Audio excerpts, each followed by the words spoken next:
Hai semua, selamat datang di channel Baca Saham. Pada video ini, kita akan membahas satu saham dengan harga 300-an yang membagi dividen 13%. Apakah saham ini menarik?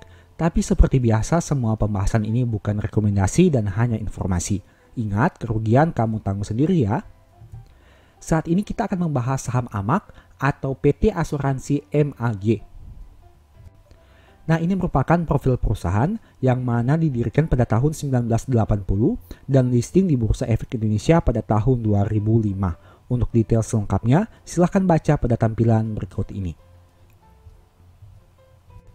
Kita bahas untuk struktur pemegang sahamnya, di mana kepemilikan di masyarakat hanya 11,9% saja, dan mayoritas masih dipegang oleh pengendalinya.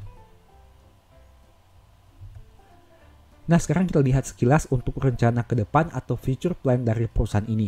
Yang pertama adalah mengembangkan profitabilitas underwriting, yang kedua mengembangkan dan memperluas semua saluran bisnis, yang ketiga meningkatkan pelayanan, yang keempat mengembangkan SDM, yang kelima meningkatkan produktivitas, dan yang keenam menanamkan nilai-nilai perusahaan di dalam satu tim.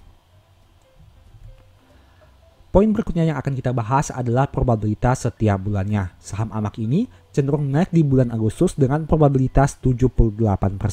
Sebaiknya pada bulan Juli, saham ini cenderung mengalami penurunan yang mana probabilitas kenaikannya hanya 22% saja. Selama tahun 2023 masih naik 5,4% dan pada bulan April sendiri masih naik 1,5%. Kemudian kita akan bahas laporan keuangan per 31 Desember tahun 2022 yang disajikan dalam ribuan rupiah. Pertama dari jumlah asetnya yang mencapai 4,7 triliun rupiah. Angka ini mengalami peningkatan dibanding tahun sebelumnya. Mayoritasnya berasal dari aset reasuransi sebanyak 1,6 triliun rupiah. Ada juga efek-efek untuk dijual sebanyak 1,2 triliun rupiah dan deposito berjangka sebanyak 1,1 triliun rupiah. Nah, kita lihat sekilas untuk aset reasuransi perusahaan ini, di mana mayoritas berasal dari bagian reasuransi atas liabilitas klaim, khususnya untuk pihak ketiga sebanyak 1,1 triliun rupiah. Angka ini juga mengalami peningkatan dibandingkan tahun 2021. Kemudian kita bahas dari liabilitasnya yang mencapai 3 triliun rupiah, yang mayoritasnya berasal dari estimasi biaya klaim sebanyak 1,5 triliun rupiah. Untuk komponen ekuitasnya berjumlah 1,7 triliun yang mengalami penurunan dibanding tahun sebelumnya, di mana mayoritas berasal dari saldo laba yang belum ditentukan penggunaannya. Angka ini juga mengalami penurunan dibanding tahun 2021. Kemudian kita bahas dari aspek laba ruginya, dengan jumlah pendapatan yang mencapai 878 miliar rupiah. Angka ini mengalami peningkatan dibandingkan tahun sebelumnya, dan mayoritasnya berasal dari premi bruto sebanyak 2,2 triliun rupiah.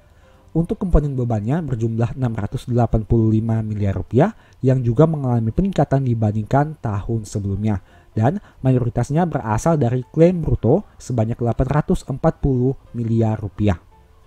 Nah, kita lihat sekilas untuk detail dari pendapatan premi perusahaan ini.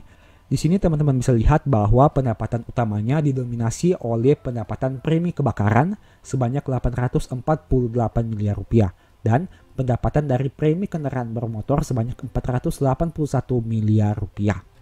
Kemudian kita akan lihat dari pos hasil investasi perusahaan. Teman-teman bisa lihat di sini bahwa didominasi oleh bunga deposito berjangka dan obligasi sebanyak 76,3 miliar rupiah. Ada juga pendapatan dari dividen sebanyak 12,7 miliar dan keuntungan dari penjualan sahamnya malah mengalami penurunan dari 14,9 menjadi 2,3 miliar rupiah. Kesimpulannya, hasil investasi perusahaan mengalami penurunan dari 107 menjadi 93 miliar di tahun 2022.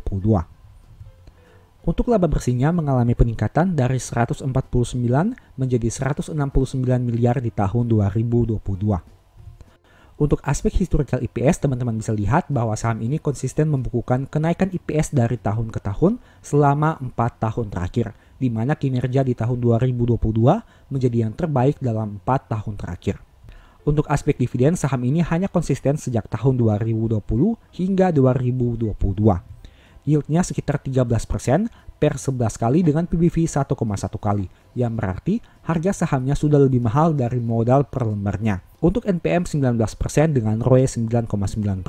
Angka NPM dan ROE-nya cukup tidak sejalan sehingga teman-teman harus analisa lagi di laporan keuangannya. Dan untuk aspek DR-nya berada di atas 100% karena ini merupakan perusahaan yang bergerak di bidang asuransi.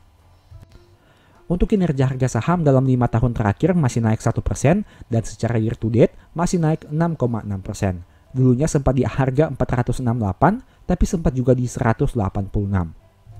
Sekarang kita bahas historical PBV. Rata-rata PBV saham ini adalah 0,87 kali dalam 3 tahun terakhir.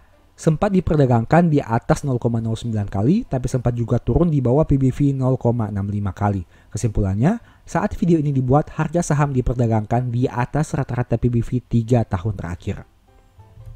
Demikianlah pembahasan singkat saham AMAK. Selalu ingat bahwa video ini bukan rekomendasi dan hanya informasi. Segala risiko kerugian menjadi tanggung jawab kamu sendiri.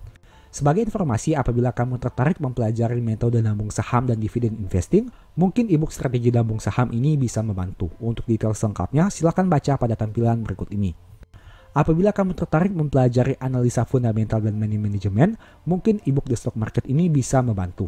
Untuk detailnya, silakan baca pada tampilan berikut ini. Dan apabila kamu ingin mempelajari analisa laporan keuangan dengan lebih detail, ebook Cara Cepat Analisa Laporan Keuangan bisa membantu. Untuk detail selengkapnya, silakan baca pada tampilan berikut ini. Nah, apabila kamu tertarik melakukan pembelian ebook baca saham, silakan chat saja di nomor WA yang tercantum ini. Oke, sekian video ini, semoga bermanfaat. Thank you.